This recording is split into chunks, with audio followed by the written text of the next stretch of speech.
Hello. Welcome back to my channel. We're a little bit odd today because Caden is being really sad. So I was trying to sit down and rock him and he was just so grumpy. So I'm walking him. So we'll see how this goes. Uh, he's he's getting two teeth at the same time. They're both really swollen. So he's been pretty grumpy. We've had a rough night and a rough day. But he's a sweetie, huh, baby? Can you pet it and say hi? Hi. Hey. Are you so sweet? I love you. I'm sorry you're hurt. Yeah, I'm sorry. You okay? No. uh, well, welcome back. It's good to see you. Thanks for coming. uh, welcome back to the story corner. What did you have for dinner? We had Spanish rice. Whoops. We're going the wrong way. We had a Spanish rice and green salad with homemade croutons, and they were extra yummy. And then corn, like creamed corn. So it was really good. And then we just had chocolate pudding and bananas and cherries dipped in pudding for dessert because I felt like something a little sweet. And Kane was really grumpy, so I didn't want to go to a whole lot of effort. So simple, yummy. What did you have? Was it good? And if you haven't had it yet, what are you gonna have? Oh, he's painting me. What are you doing? What are you doing? Oh, nice. You gonna paint? Did you decide to be happy? Uh-oh. Uh-oh. There you go. No, he wants to make a big fat mess and dump everything. Let me show off a couple of things I've made because this is my channel, so I might as well plug my stuff. I'll buy some. I have these really cute little bottle necklaces. Try to make so you can see. So this is full of sand off of our favorite beach and some little seashells. And then it has resin in it, so it looks like it's in water, but it's actually resin so that it stays. So these cute little bottle necklaces. I have teeny tiny bottle earrings. They're so cute in my store. Go check them out. There's a link if you click on my logo, then there's a link in my bio page, whatever it's called. And then this one I think turned out kind of cute. If I can show it to you. I'm one-handed, so it's a little bit difficult, but it's like a little, it's just a brick, right? It's a little rainbow brick with a little fake diamond on it. Cute. And I've done quite a few sets, and I like the sets. I don't know, I always like, matchy things, but this one's really, really cute. So it's got the earrings and necklace matching flower-shaped. Really, really cute. And then I've done a bunch of puzzle stuff. I love puzzles. I'm such a puzzle person. So I have this cute little puzzle piece necklace.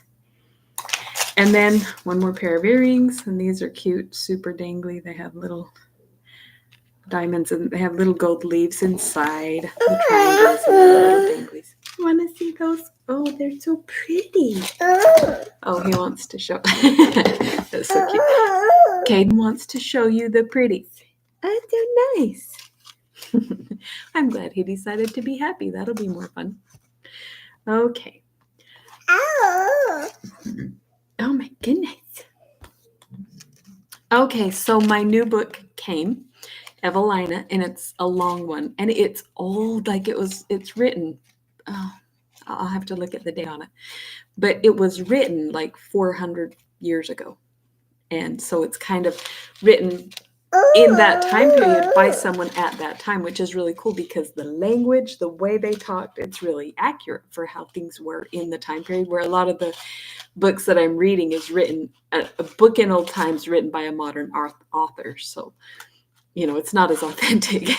So I'm kind of excited to read it. And I'll have to explain a lot of it because the way they talked was so different than the way we talked that probably lots of times people will be like, what? And I've I haven't actually read it. I've listened to it several times, quite a few times, because I love it. So I have a really good feel for the story. So I'll kind of be able to explain it as we go. It's so funny. It's such a cute story. And I'm really excited about that one. We'll start that one as soon as this one's done. We are more than half done with this one, so we'll finish it and we will go from there. So we are on chapter 7 today. Are you smiling? Oh, you sweet baby. Yes, you are. You want to see the little bottle? He loves the bottles for some reason. He thinks those are so cool. Okay. Elizabeth Ann. Oh, and he's noisy. I love you. Elizabeth Ann fails in an examination. Woo. I wonder if you can guess the name of a little girl who, about a month after this, was walking along through the melting snow in the woods with a big black dog running circles around her. Yes, all alone in the woods with a terrible great dog beside her, and yet not a bit afraid. You don't suppose it could be Elizabeth Ann? Well, whoever she was, she had something on her mind, for she walked more and more slowly and had only a very absent-minded pat for the dog's head when he thrust it up for a caress. When the wood road led into a clearing in which there was a rough little house of slabs, the child stopped altogether and, looking down, began nervously to draw lines in the snow with her overshoe. You see, something perfectly dreadful had happened in school that day.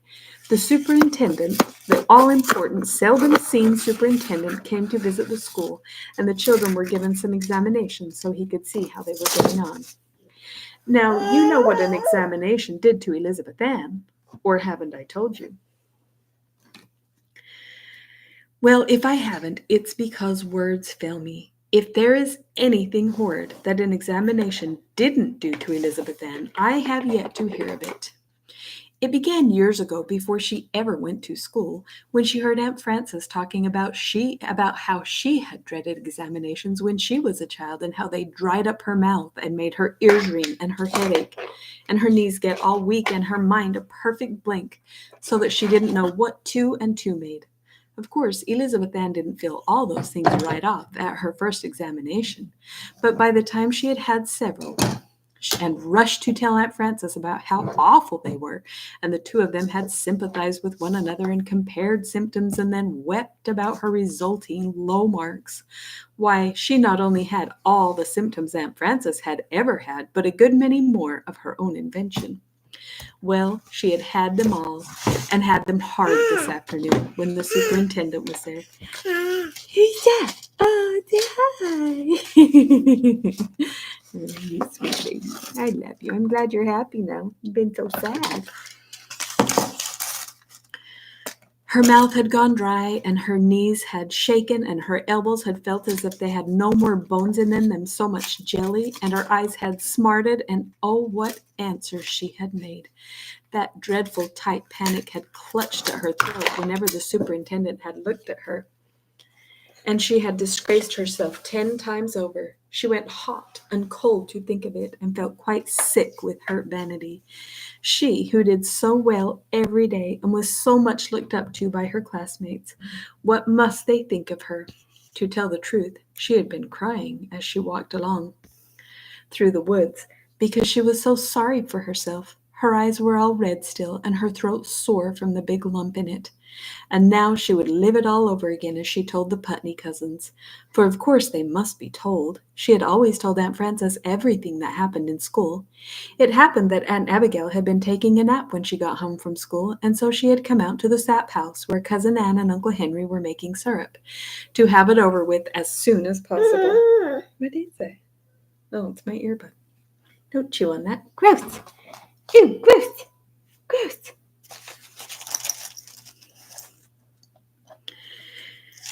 She went up to the little slab house now, dragging her feet and hanging her head, and opened the door. Cousin Ann, in a very short old skirt and a man's coat and high rubber boots, was just poking some more wood into the big fire, which blazed furiously under the broad flat pan where the sap was boiling. The rough brown hut was filled with white steam and that sweetest of all odors, hot maple syrup. Cousin Ann turned her head, her face very red with the heat of the fire, and nodded at the child.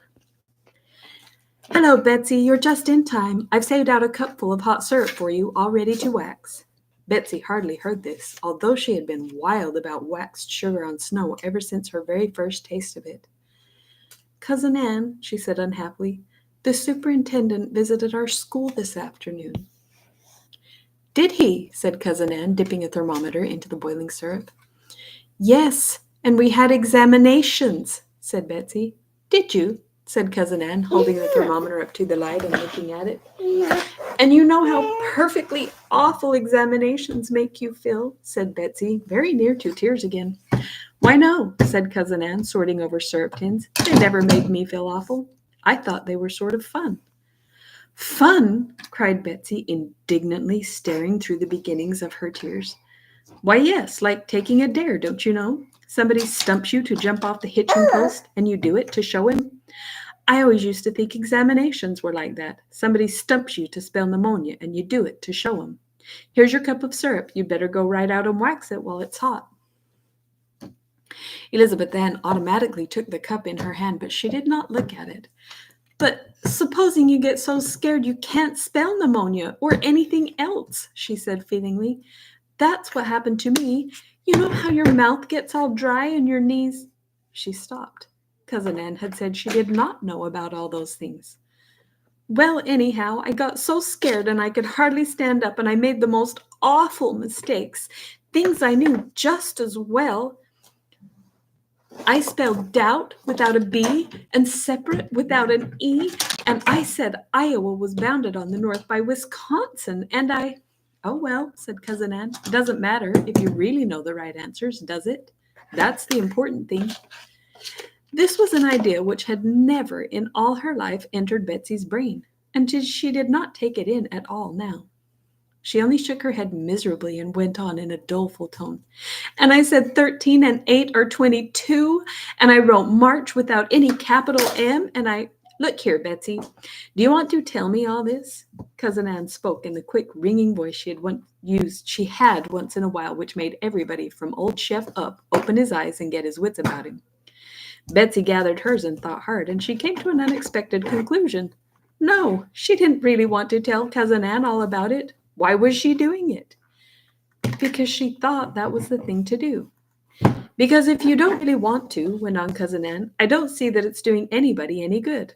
I guess Hemlock Mountain will stand right there just the same, even if you did forget to put a B in doubt. And your syrup will be too cool to wax right if you don't take it out pretty soon." She turned back to stroke the fire, and Elizabeth Ann, in a daze, found herself walking out of the door. It fell shut after her, and there she was under the clear, pale blue sky, with the sun just hovering over the rim of Hemlock Mountain. She looked up at the big mountains. Oh, he's so noisy. What? Oh, so nice, huh? Excuse me. She looked up at the big mountains, all blue and silver with shadows and snow, and wondered what in the world Cousin Ann had meant. Of course Hemlock Mountain would stand there just the same. But what of it? And what did that have to do with her arithmetic? With anything? She had failed in her examination, hadn't she? She found a clean white snowbank under a pine tree, and setting her cup of syrup down in a safe place, began to pat the snow down hard to make the right bed for the waxing of the syrup. The sun, very hot for that late March day, brought out strongly the tarry perfume of the big pine tree. Near her, the sap dripped musically into a bucket, already half full, hung on a maple tree. A blue jay rushed suddenly through the upper branches of the wood. His screaming and chattering voice sounded like noisy children at play. Elizabeth Ann took up her cup and poured some of the thick, hot syrup out on the hard snow, making loops and curves as she poured. It stiffened and hardened at once, and she lifted up a great coil of it, threw her head back, and let it drop into her mouth. Concentrated sweetness of summer days was in that mouthful, part of it still hot and aromatic, part of it icy and wet with melting snow. She crunched it all together with her strong child's teeth into a delicious big lump and sucked on it dreamily, her eyes on the rim of Hemlock Mountain. Oh, I think it's all gone, baby. Do you need a drink? In a minute. You thirsty? Yeah, we'll get you some in a minute. Oh, you did so thirsty? Oh, maybe go ask Kaylissa. You gonna go ask sister? Maybe she'll get you a drink. Yeah? You wanna go ask sister? He's like, no, mother, I want you. Mama. He's not going anywhere. He is staying right here with me. He is a mama's boy. Yes, you are. Oh, I love you. He loves walls. He'll be playing just in the living room, and then I'll just walk up and just lay his head against the wall and pat it. Like, he's so funny. You're kind of a funny boy. Okay. Hemlock Mountain, high above her there, the snow on it bright golden in the sunlight. Uncle Henry had promised to take her up to the top as soon as the snow went off. She wondered what the top of a mountain would be like. Uncle Henry had said the main thing was that you could see so much of the world at once. He said it was too queer the way your own house and big barn and great fields looked like little toy things that weren't of any account. It was because you could see so much more than just the... She heard an imploring whine, and a cold nose was thrust into her hand. Why, there was old Shep begging for his share of waxed sugar. He loved it, though it did stick to his teeth so. She poured out another lot and gave half of it to Shep. It immediately stuck his jaws together tight, and again he began pawing at his mouth and shaking his head till Betsy had to laugh. Then he managed to pull his jaws apart and chewed loudly and visibly, tossing his head, opening his mouth wide till Betsy could see the sticky brown candy draped in melting festoons all over his big white teeth and red gullet. Then with a gulp he had swallowed it all down and was whining for more, striking softly at the little girl's skirt with his forepaw. "Oh, you eat it too fast," cried Betsy, but she shared her next lot with him too. The sun had gone down over Hemlock Mountains by this time, and the big slope above her was all deep blue shadow. The mountain looked much higher now as the dust began to fall and loomed up bigger and bigger as though it reached to the sky. It was no wonder houses looked small from its top. Betsy ate the last of her sugar, looking up at the quiet giant there, towering grandly above her. There was no lump in her throat now, and although she still thought she did not know what in the world Cousin Ann meant by saying that about Hemlock Mountain and her examination, it's my opinion that she had made a very good beginning of an understanding. She was just picking up her cup to take it back to the sap house when Shep growled a little and stood with his ears and tail up, looking down the road. Something was coming down that road in the clear blue quiet twilight, something that was making a very queer noise. It sounded almost like somebody crying. It was somebody crying. It was a child crying. It was a little girl. Betsy could see her now, stumbling along and crying as though her heart would break. Why, it was little Molly, her own particular charge at school, whose reading lesson she heard every day. Betsy and Shep ran to meet her. "What's the matter, Molly? What's the matter?" Betsy knelt down and put her arm around the weeping child. "Did you fall down?" You want all my attention, don't you? Well, did you hurt you? What are you doing way off here? Did you lose your way? "I don't want to go away. I don't want to go away," said Molly over and over, clinging tightly to Betsy. It was a long time before Betsy could quiet her enough to find out what had happened. Then she made out between Molly's sobs that her mother had been taken suddenly sick and had to go away to a hospital, and that left nobody at home to take care of Molly, and she was to be sent away to some strange relatives in the city who didn't want her at all and said so right out. Oh, Elizabeth Ann knew all about that, and her heart swelled big with sympathy. For a moment she stood again out on the sidewalk in front of the Lathrop house with old Mrs. Lathrop's ungracious white head bobbing from a window, and knew again that ghastly feeling of being unwanted. Oh, she knew why little Molly was crying, and she shut her hands together hard and made up her mind that she would help her out. Do you know what she did, right off without thinking about it? She didn't go and look up Aunt Abigail. She didn't wait till Uncle Henry came back from his round of emptying sap buckets into the big tub on his sled. As fast as her feet could carry her, she flew back to Cousin Ann in the sap house. I can't tell you, except again that Cousin Ann was Cousin Ann. Why is it that Betsy ran so fast to her and was so sure that everything would be all right as soon as Cousin Ann knew about it? But whatever the reason was, it was a good one. For though Cousin Ann did not stop to kiss Molly or even to look at her more than one sharp first glance, she said after a moment's pause, during which she filled the syrup can and screwed the cover down very tight, "Well, if her folks will let her stay, how would you like to have Molly come and stay with us till her mother gets back from the hospital? Now you've got a room of your own. I guess if you wanted to, you could have her sleep with you." "Oh, Molly, Molly, Molly!" shouted Betsy, jumping up and down and then hugging the little girl with all her might. "Oh, it will be like having a little sister." Cousin Anne sounded a dry warning note. "Don't be too sure her folks will let her. We don't know about them yet." Betsy ran to her and caught her hand, looking up at her with shining eyes. "Where are you going? What's he doing?" "Cousin Anne, if you go to see them and ask them, they will." This made even Cousin Anne give a little abashed smile of pleasure, although she made her face grave again at once and said, "You'd better go along back to the house now, Betsy. It's time for you to help Mother with the supper." The two children trotted back along the darkening wood road. "Ow! You're riding on me. Where's the lid?" Here. Shep running before them, little Molly clinging fast to the elder child's hand. "Aren't you ever afraid, Betsy, in the woods this way?" she asked admiringly, looking about her with timid eyes. "Oh, no," said Betsy protectingly. "There's nothing to be afraid of, except getting off on the wrong fork of the road near the wolf pit." "Oh, ow!" said Molly, cringing. What's the wolf pit? What an awful name!" Betsy laughed. She tried to make her laugh sound brave, like Cousin Anne's, which always seemed so scornful of being afraid. As a matter of fact, she was beginning to fear that they had made the wrong turn, and she was not quite sure that she could find the way home. But she put this out of her mind and walked along very fast, peering ahead into the dusk. "Oh, it hasn't anything to do with wolves," she said in answer to Molly's question. "Anyhow, not now. It's just a big, deep hole in the ground where a brook had dug out a cave.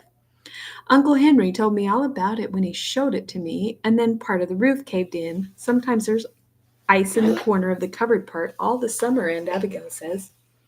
"Why do you call it the wolf pit?" asked Molly, walking very close to Betsy and holding "Oh, I love you," and holding very tight to her hand. "Oh, ever so long ago, when the first settlers came up here, they heard a wolf howling all night. And when it didn't stop in the morning, they came up here on the mountain and found a wolf had fallen in and couldn't get out." "My, I hope they killed him," said Molly. "Oh, gracious. That was more than 100 years ago," said Betsy. He is making such a mess. She was not thinking of what she was saying. She was thinking that if they were on the right road, they ought to be home by this time. She was thinking that the right road ran down a hill to the house all the way, and then this certainly seemed to be going up a little. She was wondering what had become of Shep. "Stand here just a minute, Molly," she said. I just want to go ahead a little bit and see. She darted on around a curve of the road and stood still, her heart sinking. The road turned there and led straight up the mountain. For just a moment, the little girl felt a wild impulse to burst out in a shriek for Aunt Frances and to run crazily away anywhere so long as she was running. But the thought of Molly standing back there, trustfully waiting to be taken care of, shut Betsy's lips together hard before her scream of fright went off. "Look, do you need a drink? Do you want to go ask Kaylissa? Do you want to go ask Sister for a drink? Take it to Kaylissa. It's all gone." I might have to go get him a drink. Sorry, I'll be right back. Come on, baby.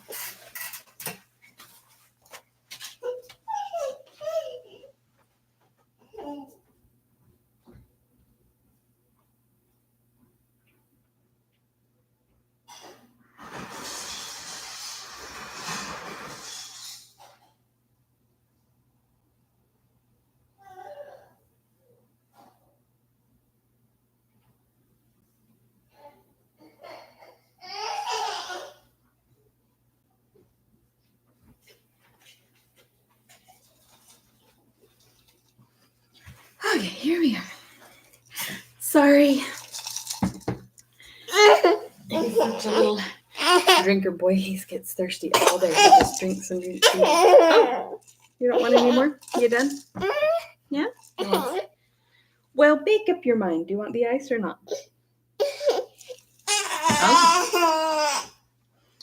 Okay. Hey, you have to be sweet. Look, we're reading. Everybody's gonna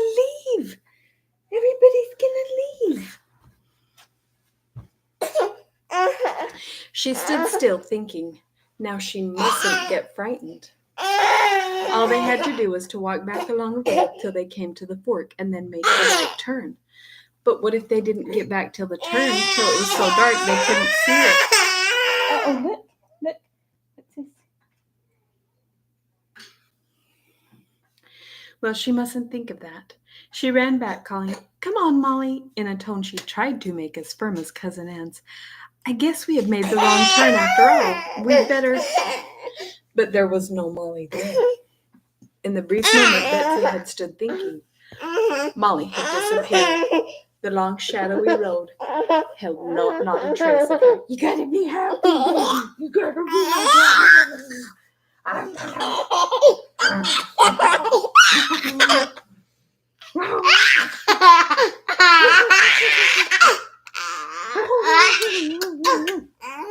You're so distracting. Look, nobody can hear when you're noisy. Nobody can hear. You're such a wigglebug. Should we scratch your back? Then, I guess not. Then Betsy was frightened, and then she did begin to scream at the top of her voice. Molly! Molly! She was beside herself with terror and started back hastily to hear Molly's voice, very faint. Hey, you're okay. Apparently coming from the ground under her feet. Is this what you want?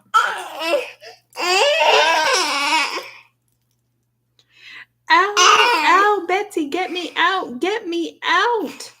Where are you? Shrieked Betsy. I don't know, came Molly's sobbing voice. I just moved the least little bit out of the road and slipped on the ice and began to slide. And I couldn't stop myself and I fell down into a deep hole. Betsy's head felt as though her hair were standing up straight on end with horror. Molly must have fallen down into the wolf pit. Yes, they were quite near it. She remembered now that the big white birch tree stood right at the place where the brook tumbled over the edge and fell into it. Although she was dreadfully afraid of falling in herself, she went cautiously over to this tree, feeling her way with her foot to make sure she did not slip, and peered down into the cavern scene below. Yes, there was Molly's little face, just a white speck. The child was crying, sobbing, and holding up her arms to Betsy. Are you hurt, Molly? No, I fell into a big snowbank. But I'm all wet and frozen, and I want to get out. I want to get out. Betsy held on to the birch tree. Her head whirled. What should she do? You're so grumpy. Did you know you make it really hard, huh? You're making it hard to read. Look, where's Caden? Where's Caden? Is that you? Look, there's you. Who's that? You gotta quit being so grumpy. Gotta quit being so grumpy. Nobody can hear. Hey. Alright. Do you need a drink? Do you need ice? Want ice? No?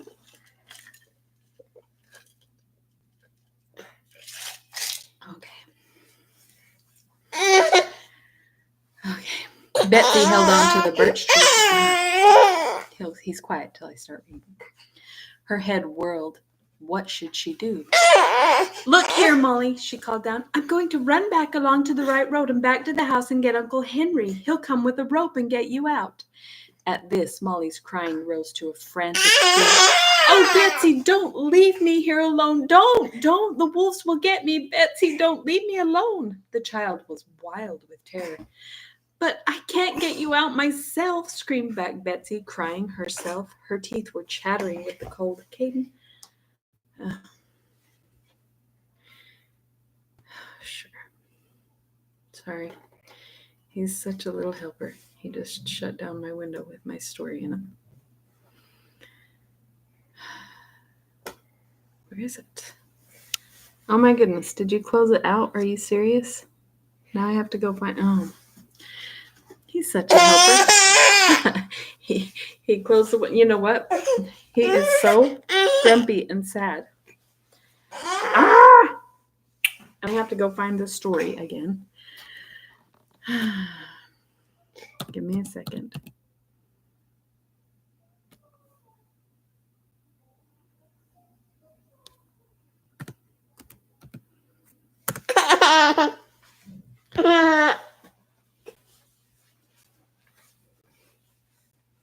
Oh, my goodness, you little helper.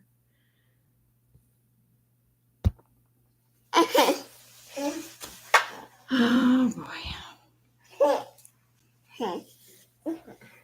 Sorry about that. You're such a pumpkin. You closed it out. I don't even know what button he pushed. Okay.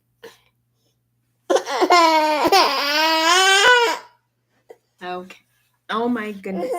Do we have to stop? Or are you going to be happy, huh? You're being so grumpy.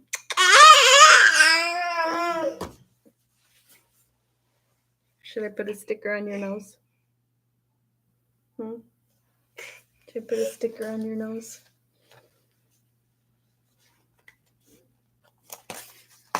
What? Should I put on? Look, should I put on my nose? You don't like it? No. There you go. No? Okay, find my place.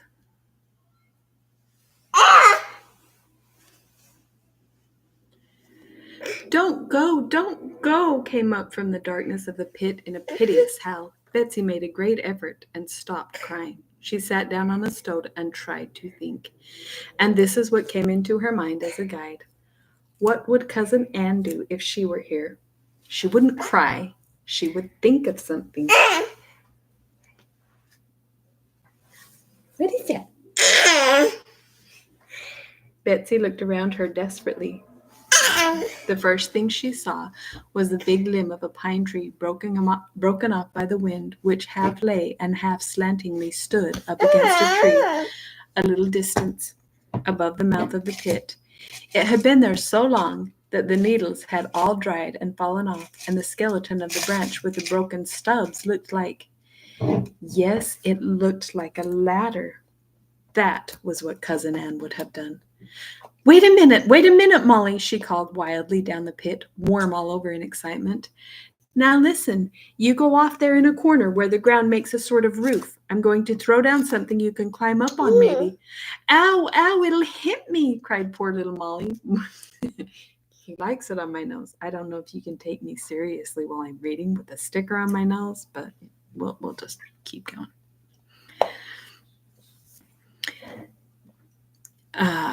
Cried poor little Molly, more and more frightened. But she scrambled off under her shelter obediently while Betsy struggled with the branch.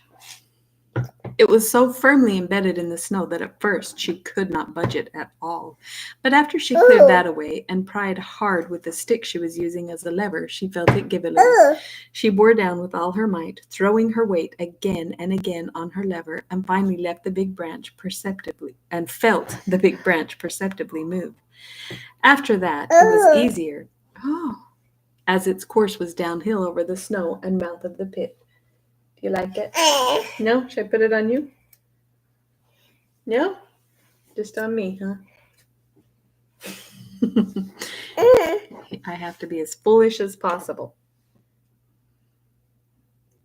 Glowing and pushing, wet with perspiration, she slowly maneuvered it along to the edge, turned it squarely, gave it a great shove, and leaned over anxiously. Then she gave a great sigh of relief. Just as she had hoped, it went down sharp end first and stuck fast in the snow, which had saved Molly from broken bones. She was so out of breath with her work that for a moment she could not speak. Then, Molly, there! Now I guess you can climb up to where I can reach you. Molly made a rush for any way to get out of her prison and climbed, like the little practiced squirrel that she was, up from one stub to another to the top of the branch.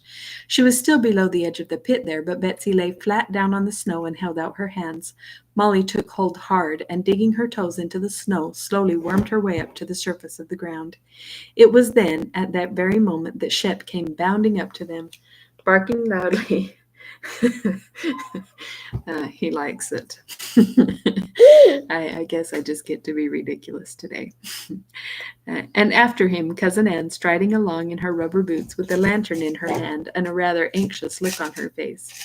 She stopped short and looked at the two little girls, covered with snow, their faces flaming with excitement, and at the black hole gaping behind them. "I always told Father we ought to put a fence around that pit," she said in a matter-of-fact voice. "Some day a sheep's going to fall down there. Shep came along to the house without you, and we thought most likely you'd taken the wrong turn." Betsy felt terribly aggrieved. She wanted to be petted and praised for her heroism. She wanted Cousin Anne to realize. Oh, if only Frances were there, she would realize. "I fell down in the hole, and Betsy wanted to go and get Mr. Putney, but I wouldn't let her, and she threw down a big branch, and I climbed out," explained Molly, who, now that her danger was past, took Betsy's action quite as a matter of course. "Oh, that is how it happened," said Cousin Anne. She looked down the hole and saw the big branch, and looked back and saw the long trail of crushed snow where Betsy had dragged it. "Well, now." "You're a stinker, you know that?" "That was quite a good idea for a little girl to have," she said briefly. "I guess you'll be able to take care of Molly all right." She spoke in her usual voice and immediately drew the children after her, but Betsy Hart was singing joyfully as she trotted along, clasping Cousin Anne's strong hand. Now she knew that Cousin Anne had realized. She trotted fast, smiling to herself in the darkness.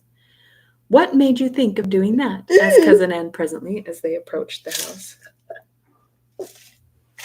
"Why, I tried to think what you would have done if you'd been there," said Betsy.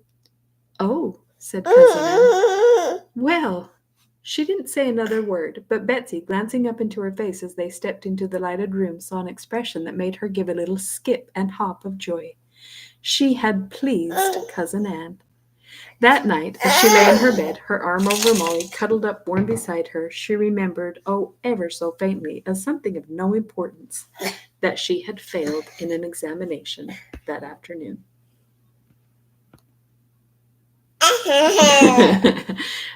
Okay, that is the end of chapter 6. You're a stinker. Not on me. There you go. And we'll do chapter 7 tomorrow. Or was that chapter 7 today? For goodness sake. Let me see. Oh, yeah, chapter 7. Sorry, that's the end of chapter 7. We'll do chapter 8 tomorrow. And I look forward to seeing you. Give us a like. Tell your friends. I kind of want to grow the channel a little bit because you can actually monetize, which would be really nice. So I hope to see you tomorrow. Come back to the story corner for story time with the story lady. Say bye. Bye-bye. He's like, nope, mashing the sticker. Bye. Oh, okay. Good night. He's going to put it back on my nose. We're going to go before I have to suffer any more humiliation. I love you. Good night. Oh, now he's waving. Bye-bye. Bye-bye.